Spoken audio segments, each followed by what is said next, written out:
ڕێکەوتنامەی 4 تەمموز ساڵی 1930 لێکەوتەوە بە هەمووشیانەوە بوونە دەستپێک و هەوێنێک بۆ ئەوەی پەیماننامەی سەعەد ئابادیشی بەدوادابێ. ئەمەش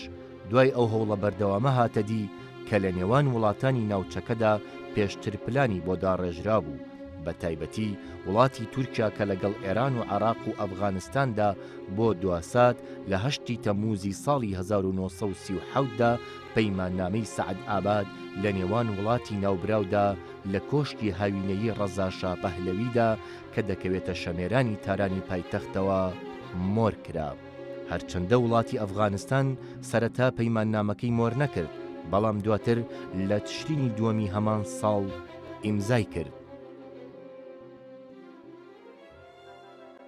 ئەگەر سەیری کۆتایی سەعەد ئاباد بکەین ئەم خەونە نەهاتە دی. یەکەم هیچ لایەکیان نەیانتوانی چاوپۆشی بکات لەوەی کە هانی بزنەوەکانی تر نەیە دژی یەکتر. ئێمە ئەبینین لە 37 بۆ 41 ڕێژەیەکی زبەرچاو لە یاخی بوان بە قەولی سیستەمی سیاسی ئێرانی مرکزی و ئیستیبدادی ئەو کاتە چەندین سەرکردەی سیاسی ئێرانیمانەیە، کوردستانی ئێرانمانەیە کە لە کەرکوو دانیشن، لە سلێمانی دانیشن، لە بەغا دانیشن و عێراق پەناییاون. ئەگەر بگەڕنە بۆ ئێران یا لە سەدارە درن یا ئەنێرن بۆ قەسری قەجەر وەکو ڕێز عەشەتەکانی تر کە لە سجن نابوو لێەوە وفاتیان کرد. بە هەمان شێوە کوردەکانی تورکیا بەشێکیان هاتبوون لە ناوچەکانی بڵێن زاخۆ و لە ناوچەکانی ڕەواندز و لە شوێنەکانی ترا جێگیر بوون. دیسانەوە ئەوانەی کە لەگەڵ شێخ مەحموودان بەشێکی زۆر بوو ڕۆشتبوونە ناوچەکانی ئێرانەوە و هەندێکیان نەیانتوانی بگەڕێنەوە. ئەوبتە عێراق کەمێک ئەهۆنتر بوو لە تورکیا و ئێران، بەڵام سەرکەوتوو نەبوو لە چەند ڕوویەکەوە. سەرکەوتوو نەبوو لەبەری کە کێشەی کورد ئەم وڵاتانەی کە لە هەڵە گەورەکانیان ئەوەیە کەوا ئەزانن کێشەی ناوخۆیان، چونکە دیدگایەکی نادیموکراتیە و دیدگایەکی مرکزگەرایی و ناونچێتیە بیر ناکەم لە حەلی سلمی، بەڵکو بیرەکەنەوە لە وا ئەزانن چارەسەری کێشەی کەمینەکان و چارەسەری کێشەی سنوور و چارەسەری کە پەلاماری یەکتر نەیەن بریتێ لەوەی کە تەنها بیر لە چارەسەری ئەمنی و چارەسەری سیاسی و چارەسەری دەرەکی ئەکەنەوە. بۆیە پەیماننامەی سەعەد ئاباد هەرسێک لەمانەی تایە. بۆ لە دوای کۆتایهێتنی جەنگی جیهانی دووەم ئەمریکا ئەم جاریان پێویستی بە پەیماننامەی کە شێوە هەبووە کە ئەو ڕۆڵەی بریتانیا بگێڕێ بۆی لە پەیماننامەی بەغایانی. پەیماننامەی سەعەد ئاباد ئەگەر چی ڕۆڵێکی هەبوو بۆ بریتانیا، هەمان پەیماننامەی بەغا هەمان ڕۆڵی هەبوو، ئەم جاریان بۆ ئەمریکا ڕۆڵی هەبوو. تەماشاکەن لە ناوڕۆکەکە زۆر لە یەکتریە چن، لە ناوڕۆکی پەیماننامەکان زۆر لە یەکتریە چن، هەرو بابەتانە کە باس کرا و دەستێنەوەدەن لە کاروباری یەکتریدا سنوورەکان بپارێزرێن، ڕێگەری بکرێت لەوەی کە هێزێکی بۆ نمونە هەرێک لەم وڵاتانی هێزێکی تر بەکاربێن دژ بە وڵاتەکەی تر. ئەگەر کێشێکی نێودوڵەتی دروست بوو دیسانە وڵاتانە فریای یەکتری بکەون. مەترسیەکەش هاوبەشە، یعنی مەترسیەکەی ڕێکەوت پەیماننامەی سەعەد ئاباد هەرە و پەیماننامەی بەغا و مەترسیەکە لە پەیماننامەی سەعەد ئاباد هەبوو، یعنی مەترسی هەژمونی چەپگرایی و هەژمونی کۆمۆنیزم هەبووە کە لەلایەن یەکێتی سۆڤیەت و ئاراستاکرا. بۆیە هاوشێوەکانی زۆرە و دواتر ئەگەر تەماشا بکەن ئەو ذهنیەتی کە لەم دوو پەیماننامە هەبووە دواترە بەردەوام بوو. وڵاتانی ڕۆژئاوا هەمیشە ئەویست کە لەم وڵاتانە زامنکەن پێ برژۆنەکانی خۆیان خواستەکانی خۆیان هەنگاو بنێنەوە بمێننەوە. وتمان لەم کاتەشدا کە کۆمەڵە مەترسی هەبوو لەسەر ئەوەی کە وڵاتانی ڕۆژئاوا یاخود هەنێ لە وڵاتانی ئەوروپا گۆڕانکاریان تێدا ڕوودا کۆمەڵ سیستەمی فاشی و نازی هاتنە سەر حکوم. ئەمانە مەترسیون بۆی کە خەڵکی ئەم ناوچانە وە بکەونە ژێر کاریگەری ئەم هەژمونەوە و جۆرە بە جۆرەکان ڕۆباڕووی دەسەڵاتی باو بوەستنەوە و ببنە پاڵپشت بۆ ئەم وڵاتان و دژاتی بەرژەوەندەکانی بەریتانیا وڵاتانی ڕۆژئاوا بکەن. بۆیە توانین بڵین کە وەلەم کاتەژا کە ئێمە عێراق ئەم پەیماننامە ئەبەستێ لە دوای انقلابەکەی بەکر سەدقیە کە حکومەتەکەی حیکمە سلێمان پێگەێنێت و لە سەردەمی حکومەتەکەی حیکمە سلێماندا ئەم پەیماننامەیە دەبەستێت کە ئەتوانین بڵین بە جۆرە لە جۆرەکان وڵاتانی ڕۆژئاوا ویستویانە چکە لە وڵاتانی ناوچەکە و لە عێراق و لە ئێران خواستێک هەبووە یاخود بڵێن جۆرە لە جۆرەکان کاریگەر بوون بە گوتاری نازی و فاشی و جۆرە مەلامحی نازی لە ئەم وڵاتانەدا سەری هەڵداوە بە تایبەتیان کە پشتگیان لە کۆمەڵی قەزەی بۆ بنەوەکو فەڵەستین و کۆمەڵە قەزەی عەرەبیە کە دژی وڵاتانی بەریتانیا و ئەم وڵاتانەش نەگیان لەژێر هەژمونی بەریتانیادا بوون. کاتە توانین بڵین یەکێک لە هۆکارەکانی ئەوە بێت کە بۆ پاراستن و پارێزیاکردن لەو ڕژەمانەی کە لەو کاتەیە لەسەر دەسەڵات و حکم بوون کە بە شێوەی کشی وەلایان بۆ ڕۆژئاوا هەبووە و لە ئەگەری سەرهەڵدانی هەج حرەکەیەک و جوڵانەوەیەک کە متەئسیل بێ بە ئەفکاری نازی و فاشی و لەژێ کاریگەری بیری چەپدا بێ بتوانن ئەم وڵاتانە هەماهنگگی و هاوکاری یەکتر بکەن بۆی کە ئەم شۆشانە سەرکوت بکەن.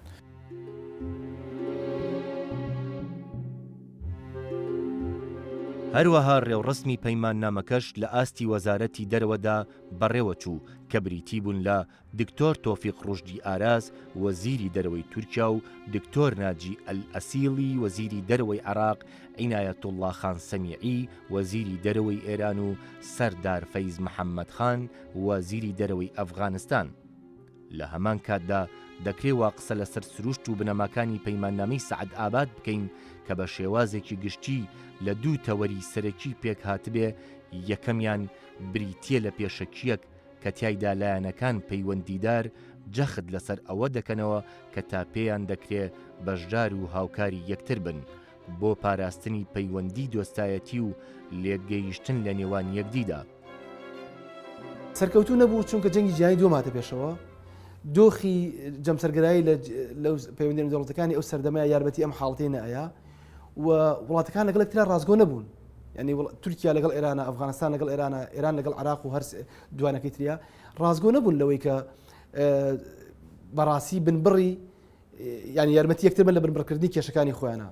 بەشێکی تریش ئێرانەکان دوای پەیماننامەکەش هەر ناڕازی بوون. ئەگەر سەیری ئەدەبیاتی ئەو سەردەمە بکەی، سەیری ڕۆژنامەکانیان بکەی تا ئەگاتە ئێستش پێیان وایە لە سەعەد ئابادا ئێران جۆرە لە دۆڕاویتیایە، چونکە هەر ئەوان لە بنچینەیە باوەڕیان بە عێراق نییە. بە عێراق پێڵێن لە دووکەوانە ئەنووس جەدید تەسیس، یعنی وڵاتێکی نامۆیە بەرتانە دروستی کردووە، بەڵام ناتوان بەرامبەر بەرتانیا قسە بکەن چونکە ڕەزاشا خۆی جۆرە لە جۆرەکان بوو بە پۆلیسی وڵاتە جلێزەکانی ئەم ناوچەیە و بەرامبەر بە یەکێتی سۆڤێت وەسا بوو. ئەم سەرنەکەوتنی ئەمە ئەوە بەشێکی ناوخۆیی بوو، بەشێکیشی بۆ بوو ینی بەرخودانی کورد بەرخودانێکە بەم جۆرە اتفاقیانە سەرکوت ناکرێت. ئەم تەجروبە سەلماندوێتی تۆ ئەگەر بتوانانی بۆ 2 ساڵ بۆ 10 ساڵ بۆ 5 ساڵ سەرکوتیکەی، بەڵام لە گوتاری کوردی گوتارێکە لەوچە گوتارێک پێشکەوتو نەبێت، لەوچە گوتارێک نتوانێت ژیانی خۆی باشتر بەڕێوە بەرێ، لەوچە نتوانێت ژیانی خۆی باشترکە، بەڵام گوتارێکە بەهێزە لەمانەوەیە، لە عەرەب بەهێزترە، لە تورک بەهێزترە، لە ئێرانیش بەهێزترە. ئەم هەموو چەوسانەوە بەسەر ئەم میلەتایەت، بەڵام لەمانەوەیە بەهێزە. یعنی گوتارێک کورد بۆمانەوە خۆڕاگرە، جلوبەری کوردی قەدەغە کراوە، نووسینی کوردی قەدەغە بکراوە. لەو ساڵانەیە بوو لە 36 ئێران بڕیاری قەدەغکردنی سەرجەم زمانەکانی غیرە زمانی فارسیە لە ئێرانە. هەر لەو ساڵانەیە بوو جلوبەرگی ژنانی گۆڕی، 10 ساڵێ بەرلەوە بوو جلوبەری کوردی قەدەغە کرد. بەڵام ئایا جلوبەری کوردی لە کوردستانی ئێران قەدەغەیە؟ ئەمڕۆ زۆرترین جلی کوردی لە کوردستانی ئێرانەیە نسبەتەن بە کوردستانی عێراق ئازادترە بە تورکیا بە سووریاش. یعنی ئازادتری، یعنی زۆرترین جلی کوردی لە ئێرانە ئێمە ئەیبینین. ناوچەی مکریان و ناوچەی هەورەمان و پاوەستێرکە ئەبینی پارێزگای لەو کولتورە کراوە. بەسمەوەی کە ئەو زێنیەتی کە لە پەیماننامەی سەعەد ئاباد دواتر لە پەیماننامەی بەغای هەبووە، بەسمە لە زێنیەتی کە لەلایەن بوو بەتایبەتی ئێران و تورکیا هەبووە بۆ چارەسەرکردنی ئەو کێشانەی کە پەیوەندی بە ئاسایشی یەکتری هەیە بەتایبەتی بابەتە سنوورەکانەوە بووە. دواتر ئێمە لە مێژوی هاوچەر خۆمان ئینشا لەم ساڵانە دواتر ئەمان بینین کە نمونەی زۆر ئاشکرای پەیوەندی بە ڕێفراندۆمەوە هەیە. هەردوو وڵات هەستیان بۆەوە کرد کە پێویستە لە پرۆسەیەکی وای گرنگی وەکو ڕێفراندۆمدا کە هەست پێەکەنەوە بێتە مەترسەیەکی هاوبەش بۆ هەردوو وڵات، پێویستە لێکتێگەشتێکی زۆتریان هەبێ بۆ یەکتری. بۆ یەکەمین جار پێشەوەی کە پرۆسە ڕێفراندۆم ئەنجام برا، ئێمە زانەرەکان باس لەوە دەکەن کە سەرۆکارەکانی سوپای هەردوو وڵات یەکتریان بینیوە و باسییان لەوە کردووە کە چۆن ڕوبەڕووی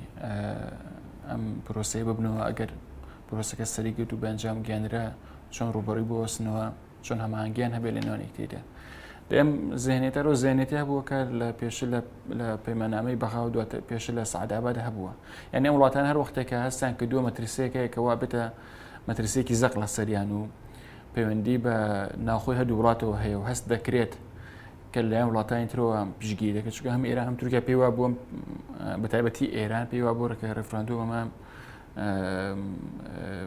پیلانێکی ئەمریکایە، پیلانێکی ئیسرائیلە و هەروەها وڵاتانی تر بەتایبەتی وڵاتانی عەرەبی وەکو سعودیا و ئیمارات لە کاتێکەوە هەستیان کردووە کە پێویستە لە یەکتری نزیک بنەوە. بۆیە ئەو زێنێتەی کە لە سەعەد ئاباد هەبووە بەدڵنیاییەوە گواستراوەتەوە بۆ مێژووی هاوچەرخ و ئەم وڵاتانە سیان کردووە کە لەم کاتانە پێویستە هەموو کێشەکانی تریان بۆ نمونە کێشەی پەیوەندی بە سووریا و هەبێت چارەسەر تەنانەت ئەم بابەتان وایە کرد کە ئێران و تورکیا لە بابەتی سووریا جۆرە لێ تێکێشتنێکیان هەبێ بێکەوە کە بتوانن کێشەکانی خۆیان لەو شوێنەشە چارەسەر بکەن. بۆیە بەڕای من ئەم زەهنێتە هەروەش بەردەوام ئەبێت هەر وەختە ئەم وڵاتان هەست بکەن مەترسێکی هاو بەشیان هەیە کە پەیوەندی بە ناخۆی هەردوو وڵاتەوە هەیە زیاتر لە یەکتر نزیکە بنەوەڵتەن کێشەکان تریان لە پێناو ئەم کێشە سەرەکیە چارەسەر بکەن. هەروەها لە بەشێکی تری پێشەکیەکەدا پێ لەسەر ئەوەدا دەگرن کە ئەوان واتە وڵاتانی هاوپەیمانیەکە ئارەزوومەندن لەسەر ئەوەی دەستەبەری ئاشتەوایی و ئەمنیەت لە ڕۆژهەڵاتی نزیکدا بکەن بە زەمانەتێکی زیاتر و لە چوارچێوەی میساقی یان پەیماننامەی کۆمەڵی گەلاندا. پەیماننامەکە بەسەریەکەوە لە دەمادەی سەرەکی پێک هاتووە لە کۆی ئەوانە چواریان باز لە چاودێریکردنی کوردەکان دەکات. لە مادەی یەکەمیدا وڵاتانی پەیوەست بە پەیماننامەکەەوە بەڵێن ئەدەن کە بە هیچ جۆرێک دەسوەر نەدەنە کاروباری ناوخۆیی یەکترەوە. لە مادەی دووەمدا بە ڕاشکاوی پێ لەسەر ئەوەدا دەگرن کە ڕێزدە سنووری هاوبەشی یەکتر بگرن.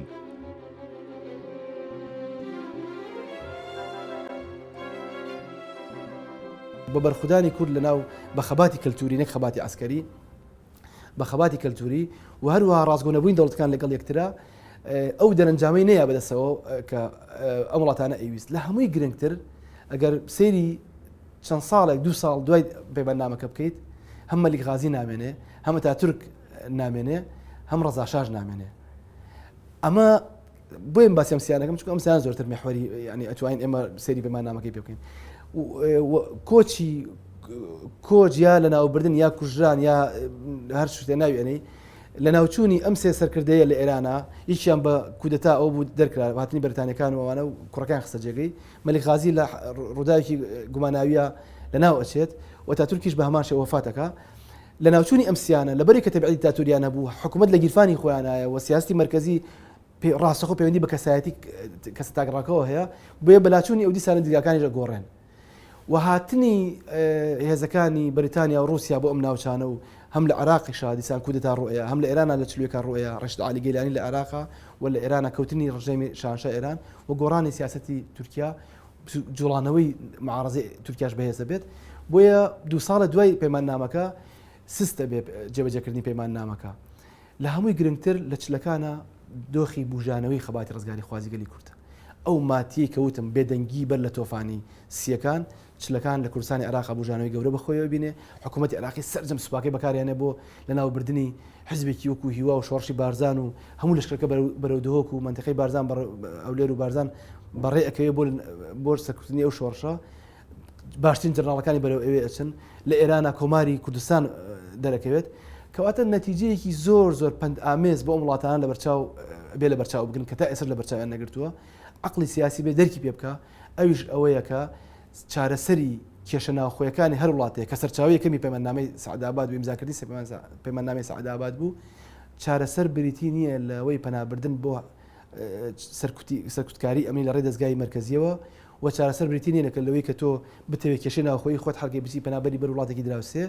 و چارەسەریش ئەوە نییە کە تۆ وابزانی دنیا هەر بەو مەنگی ئەمێنێتەوە کە بە چەکوش و بە سەرکوتکردن سەپاندوتە. یەکێک لە دەرەنجامە سلبیەکانی بێگومان وتمان بە شێوەیەکی گشتی کێشەی کورد پرسی کورد ڕنگدانەوەی هەبووە لە ئەم پەیماننامە دەواتە بەجۆرە جوگان بۆ دژایەتیکردنی جوڵانەوەی کوردی بووە و یەکەم باجی ئەم ڕێکوتنامە شۆشەکەی دەرسیم دەیدا کە ئەم وڵاتانە هەماهنگی و هاوکاری یەکترەکەن بۆ سەرکوتکردنی شۆشەی دەرسیم لە باکووری کوردستان لە 1930 کەواتە و لەم سەروبەندەشدا وتمان کە ئەفکاری تازە هاتوتە نێەوە و کۆمەڵێک بۆ منە گەنجی یاخۆ بڵێن نەوەی نوێی کورد لە سەروبەندی گەڵاڵەکردنی جۆرێک لە خەبات جۆرێک لە پارتی سیاسی بوون بۆ منەوەکو حیزبی هیوا کە لە ژێر بانەمان لە ژێر کاریگەری ئەم جۆر ئەفکارانەدا هاتووە ئاراوە بۆیە چۆن دەڵێ بنەما و نەشون سەرەتایی قۆناغێکی نوێ لە ئارادا بوو کە شێوازێکی نوێ لە خبات بگیرێتە بەر و لەژێر کاریگەری کۆمەڵی ئەفکاری تازەی وڵاتانی ئەوروپا و دژی ئەو ڕژەمانێک کە لەو کاتە لەسەر حکوم بوون و ڕژێمی واون بۆیە وڵاتانی ڕۆژاوا دەیانویشت ڕێگری لە هەر جۆرە چالاکی و هەر جۆرە جوڵانەوەی لەم جۆرە بکەن.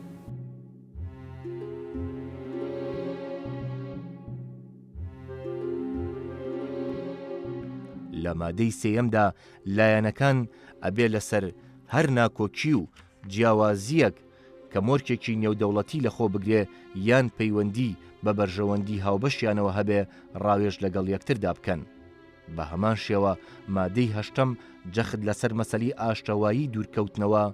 لە شەڕ دەکات. جا لێرە بەدواوە ئەگەر تۆزێک بە وردی لە کاکڵی ئەو چەند مادەیە بڕوانین سەرڕای ئەوەی کە وەک بابەتگەلێکی یاسایی نێودەوڵەتی دێنە بەرچاو پێویستە هەموو وڵاتان بەو شێوەیە بەدەم یەکترەوە بچن و ڕێز دە سنووری یەکتر بگرن و دەستوەرنەدەنە کاروباری یەکترەوە. بەڵام وەک دەبینی هەموو ئەو دەستێ وەردان و سنوور بەزاندن و ناکۆچیانەی کە لە نێوان ئەم وڵاتانەدا هاتوونەتەکایەوە جگە لە ئەفغانستان زۆربەی زۆری کێشە و گیر و گرفتەکانی نێوانیان هۆکاری سەرێکی کورد و کۆنتڕۆڵکردنی کوردەکانی ئەم دی و ئەو دیوی سنوور و سەرکوتکردنی شۆڕشەکانیان بوو.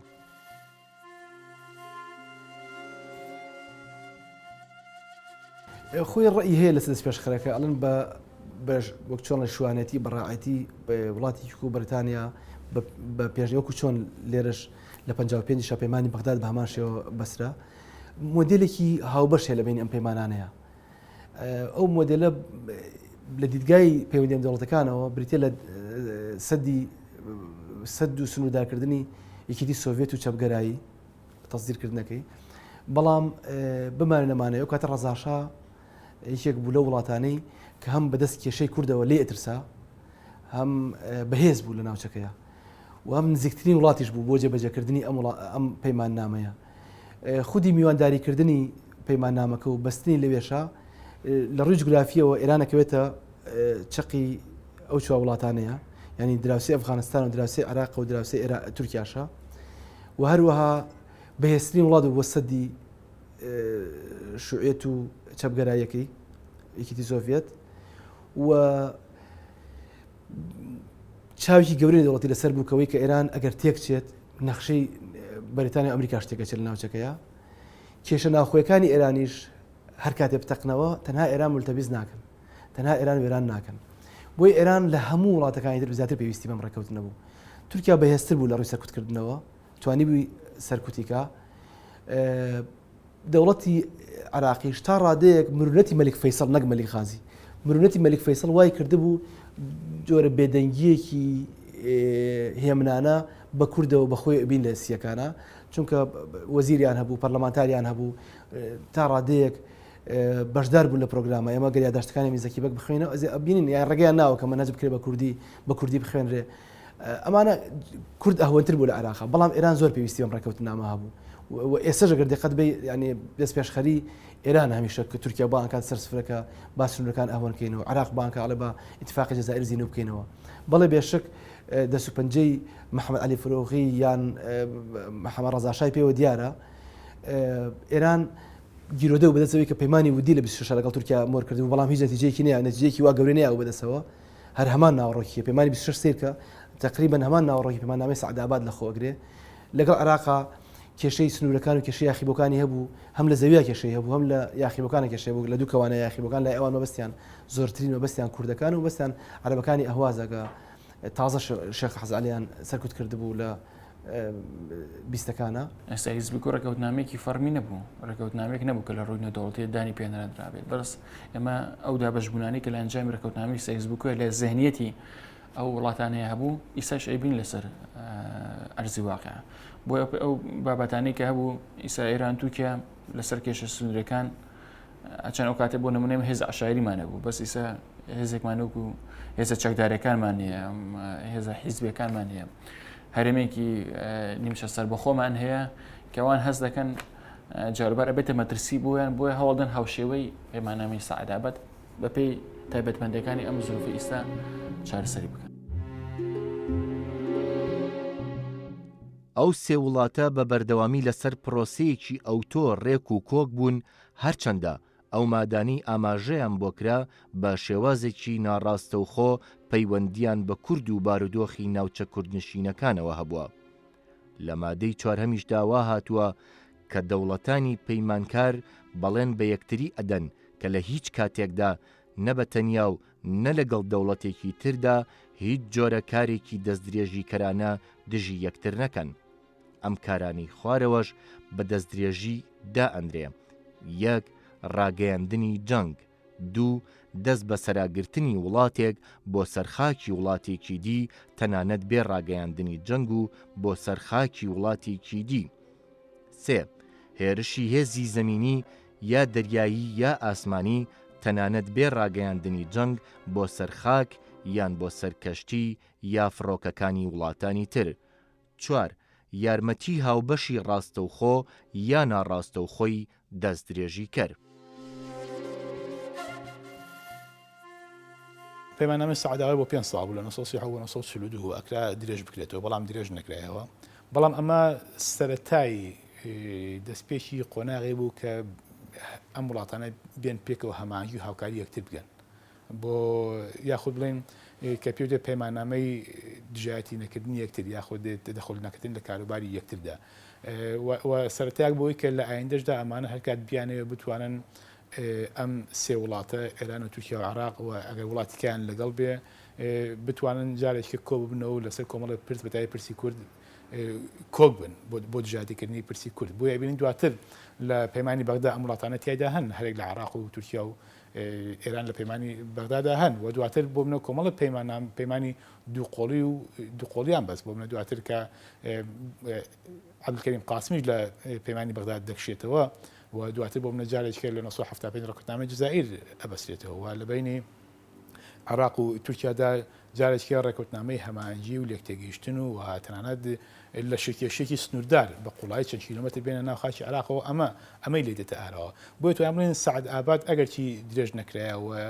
دواتر شتێک نەما بەناوی ڕێکوتنامە پەیماننامەی سەعد ئاباد، بەڵام بوو بە بناغە بۆ کۆمەڵێک پەیماننامە و ڕێکوتنامەی دواتر و بووە سەرەتایەک بۆ هاوکاری و هەماهەنگی ئەم وڵاتە دراوسیانە دژی جوڵانەوەی کوردی. ئێران پێویستی بەم ڕێکەوتنامە هەبوو، ڕەزاشا زیاتر پێویستی بوو چونکە ڕەزاشا لە هەموو کێشەیەک یەخسیر بوو، لە هەموو کێشەیەک ڕەخسا بوو، لە سوپایکی بەهێزی دروست کرد بوو، سەنعەتێکی باشی پێشخست بوو، پەیوەندی باشی لەگەڵ وڵاتانی زلێزا دروست کرد بوو، دراوسێتیشی پاراست بوو، ینی جۆرە لە ئیتمینان نییە بوو کە پەلاماری یەکتر نایەن. بەڵام ئەو کە کێشەی ڕەزاشا بوو هەمیشە ترسی و کەسی و سمکۆ زیینو بێتەوە، ینی بەڕاستی لە سمکۆ ترسا. ئێمە لە سیەکانە کە توانین سەرکوتی کار 3 ڕۆژ لە تارانە جەژن و شایی گەڕاوە بۆ ناوبردنی سمکۆ، تۆپی خۆشی تەقێنراوە، ینی مۆتەکەیان لە کۆڵ بوویەوە کاتە سمکۆیان بەو ناحەقیە بۆ دەردەیان ناوبرد. ئەترسان کە جارێکتر ژنەی کوردایەتی لە مشکڵە سەر هەڵباتەوە. ترسێکی تری ئێران ئەوە بوو، ترسێکی واقعیش ئێستاژەوە ترسە واقعیە. هەمیشە لە عێراق ترساوە ئێران، هەمیشە لە مافی کورد ترساوە لە عێراق. هەر کاتێک مافی کورد لە عێراق پێشکەوتین بە خۆی بینی بێت کاریگەی لەسەر کوردەکانی ئێران جێهێشتووە. ئەڵبەتە توانێت ترسە پێچەوانە کاتەوە، ئەتوانێت ئەم ترسە پێچە بێتە پشتیوان بۆی کەم ترسە بڕەوێتەوە ئەو لایەنگری. بەڵام ئەو لەبەرەوەی کە یادگاری تاڵی هەیە لەگەڵ پرسانەیە ئەگەر سیرکەی کاتێک کە شۆڕشی شێخ مەحموود لە ساڵی 1990 دروستە بێت لە ئێرانیش گەشەکردنی ینی یاخیبوونەکانی لە چاوی ئێرانەوە بزنەوەی ڕزگاری خوازی کوردی لەسەر دەستی جعفەر سوڵتان، لەسەر محەممەد خانی زڵی، سمکۆی شکاک، محەممەد خانی کاینسانان و هەروەها لە سنە ئەو بژانەوەیکی گەورە بەخۆی بینێت و داواکردنی مافەکانی خوان ئەچێتە لووتکە. ئەمە لە ئەزمموی شێخ مەحموودا کە لە عێراق مافەکان درا. کاتێکە لە پەرلەمانی عێراق مافەکان باسەکە لە ئێران ئەمە حاڵتی پێ ناخۆشکە ئەو بەتەمایە فارسی بسەپێنێ، بەڵام ئەم لێرە مافی کوردە لە 26ەوە دەست پێکە، یعنی داواکردنی بە کوردیکردنی خوێندنەوەوانە لەوە ترساوە. لەو سەر و بەندەشدا کە پەیماننامەکەم وەرکراوە سەرچاوەکانی ڕاگەیاندنی ئەو دەمانە بایەخیان پێداوە و لەسەریان نووسیوە. یەکێک لەوانەش ڕۆژنامەی بەناوبانگی دە تایمی بەریتانی کە زۆر بە ڕاشکاویەوە ئەوەی بۆ ڕوون کردوینەتەوە کە ئەو وڵاتانە تا چ ڕادەیەک دژ بە کورد و بزوتنەوەی گەلی کورد بوون. وەک لە بەشێکی نووسینەکەیدا هاتووە پەیماننامەی ئاسایی سەعد ئاباد دەبێت ڕێگە نەدابەوەی کە دۆزی کورد ببێ بەهۆی کێشە و بگرە و بەردە لە نێوان تورکیا و ئێران و عێراقدا. واتە ئەو وڵاتانی دانیشتوانی کوردیان هەیە گەلێ سەرئێشەیان لەگەڵ ئەم چیانشینە بزێ و سەر بە گۆبەندانەدا هەیە. پەیماننامەی سەعەد ئابادیش کە بۆ ماوەی 5 ساڵ مۆر کرابوو لە ساڵی 1942دا کۆتایی دەهات، دەکرا بە پێی ڕێککەوتنی لایەنە پەیوەندیدارەکان نوێ بکرێتەوە کەچی وڵاتانی ناوبراو لە یەک جار زیاتر کۆبوونەوەیان پێ نەکرا و پەیماننامەکە بۆ خۆی هەر لە سەرەتای 2 ساڵی یەکەم بەدواوە وەک وەرەقەیەکی مردوو دەهاتە بەرچاو. تەنها ئەو لایەنەی نەبێ کە پەیوەست بوو بە دۆزی کوردەوە. وڵاتانی ئەندام بە تایبەت تورکیا و ئێران و عێراق زیاتر پاڵپشتی یەکتر بوون بۆ سەرکوتکردن و لە ناوبردنی هەر بزوتنەوە و سەرهەڵدانێک کە لە کوردستان و ناوچە کوردنشینەکانەوە چالاکیەکانی خۆی دەست پێکردبایە و وەک ئەوەی لە ماوەی ساڵانی 1937 بۆ 1938دا بزوتنەوەیەکی وەک دەرسیم کە لە گەرمەی چالاکیەکانی خۆیدا بوو. مەگەر سێکن لە 1939 جیهان بەرەوە جەنگێکی تر ڕاجەنگی دومی جیهانی کە بۆ منە ئەم وڵاتانەی بە کۆمەڵە گرفتی ناخۆی خۆیانەوە سەرقاڵە بن. وەگوتمان لە بەشکانەژی هەمەنی بەریتانیادان لە عێراق حرەکەی مای سەردا لە 1940 و لە ئێران لە 1940 ڕەزا شا لە ئابرێت و کوڕەکەی محەممەد ڕەزا شا دێتە شوێنەکەی و وڵاتانی زلهێز یاخود جیهان بەگەشتی سەرقاڵی کە جەنگی دومی جیهانیە وە گۆڕانکایی ناوخۆی و کێشەی ناوخۆی لەم وڵاتانەدا سەر هەڵەدا. ئەمە واکە گەجارێککە ئەم پەیماننامە پەیمانە سەعەد ئاباد نوێ نەکرێتەوە بۆ یەکە ئەوە لە 1942 نوێ بکرێتەوە لەو کاتە گەرمەی جەنگی دومی جیهانیە بۆیە نوێ ناکرێتەوە. بەڵام دوجار ئەمە ئەتوانین بڵین کە ئەگەر چی نوێ نەکرێتەوە بەڵام جۆرێک لە هەمانجی و هاوکاری لەنەوە ئەم وڵاتانەدا هێنا ئاراوە کە لە کاتەکانی تردا ئەگەر چی سەردەمانێکژە بۆ پەیوەندەکانیان ئالۆز بووە، پەیوەندەکانیان تێک چۆتەوە ینی خۆ ئەگەر سیرکن لە سەردەمی شۆشی ئەیلودا پەیوەندەکانی عێراق و ئێران یاخۆ بڵێن لە دوای هەڵگیرسانی شۆشی 4 تەمموزی 1950 لە عێراق پەیوەندەکانی ئێران و عێراق تێگەچێ، بەڵام جارێککە لە 1975 بە پێی اتفاقی جەزایر ڕێکەونەوە کۆتایی بە کێشەی کورد ئەهێندێ. بۆیە ئەتوانین بڵێن ڕاست سەعەد ئاباد تازە نەکرایەوە بەڵام جۆرێک لە زمینە و لێکتێگەیشتن و نزیکبوونەوە لەنێو ئەم وڵاتانەدا هێنای ئاراوە کە بووە بناغێ بۆ کۆمەڵی ڕێکوتنامە پەیماننامەی دواتر بۆ کۆمەڵی لێکتێگەیشتنی دواتر و بێگومان ئەمانش لەسەر دژایەتیکردنی جوڵانەوەی کوردی و بۆ لە ناوبردنی جوڵانەوەی کوردی ئەم ڕێکوتنامانە دەبەسترا. ئەزمموی دروستکردنی حیزبی هیوا و دواتر جۆرە گواستنەوەی ینی تۆوی حزبی هیوا پەل کێشەی بۆ منتیقی موکریان و ئەو ماوەسانێک لە سەردەمی شێخ مەحموودە لێرە داوامیان کردووە یا معجبون بە حکومەتی شێخ مەحموود وەکو ئەحمەد فەوزی ڕاکە بۆ ناوچەی مەهاباد و کۆمەڵی خەڵک پەروەردەکە لە نمونەی ئەوانە هێمنی موکریانی هەژاری موکریانی قازی محەممەد زۆربەی ئەم خەڵکە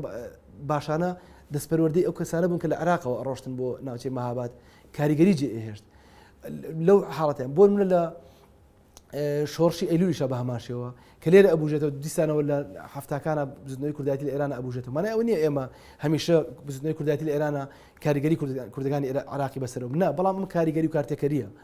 بۆی ئێران ئەترسان لەو کاتێککە مافی کورد لێرە بەرەو پێشەچێ ئێران ئەیویست لە ڕێی ڕێکەوت پەیماننامەیەکی هەرێمی نەک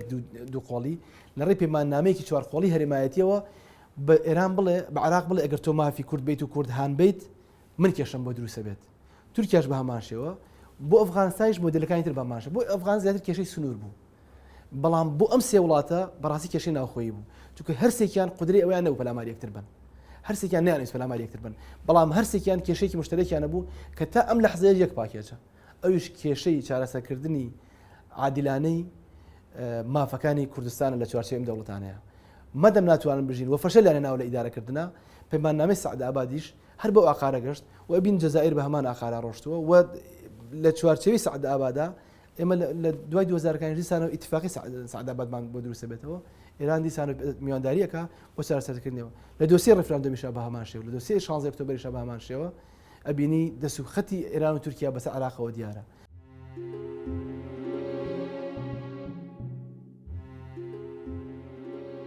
قانعی شاعری گەورەی کورد بە زمانی شعری وێنەی ئەو ڕێوڕەسمەمان بۆ دەگرێ. شاری سەعەد ئابادی بەدفەڕ بوو بۆ مۆڵگەی دوژمنان کوندەبوو شمقارە کوێر و کەمتیاری لا نزار سێ بە سێ کۆبوونەوە وا ئەنجومەن ڕازایەوە بۆ قڕانی میلەتی کورد مۆرکرا ئەهد و قەرار پاڵەپەستۆی مەینەتە ئەمڕۆ بەسەر کووردا گلا، نیشتیمانی کوردی کردا جێگەی ڕاو و کاروزار. ئەهدی سەعد ئابادی شوم و حکمی پۆلیسی ڕزی و مەسبەحەی خوێن ڕەشتنی بۆ کوردستان هێنایە کار. لە بڕگەیەکی تری شعرەکەیدا قانع وە کەسێکی کۆڵمەدەر و پشودرێژ ڕوبەڕووی وڵاتانی خاون پیلان و دابەشکەری کوردستان دەبێتەوە و بە ناوی میلەت و هێز و بازووی میلەتەوە دەیەوێ بە عەنقەرە و تاران و بەغدا بڵێ ئێوە شوێنی زوڵم و ستەمکردن و تاوانی گەورەن لە ئاستی گەلی کووردا، دەبێ ڕۆژێ شۆڕشێکی حەقڕەوای لێبێتە دەست و بە تەواوی بتوانێ تۆڵەی خۆی وەربگرێ لەو سەعد ئابادەی کە بۆ تەلانەی گورگەهار. دوژمنان لەم ڕۆژەدا فکری چەپەڵیان خستە کار، کەوتە خۆ کۆنەپەرستی بۆ قەڵاچۆی کوردەوار.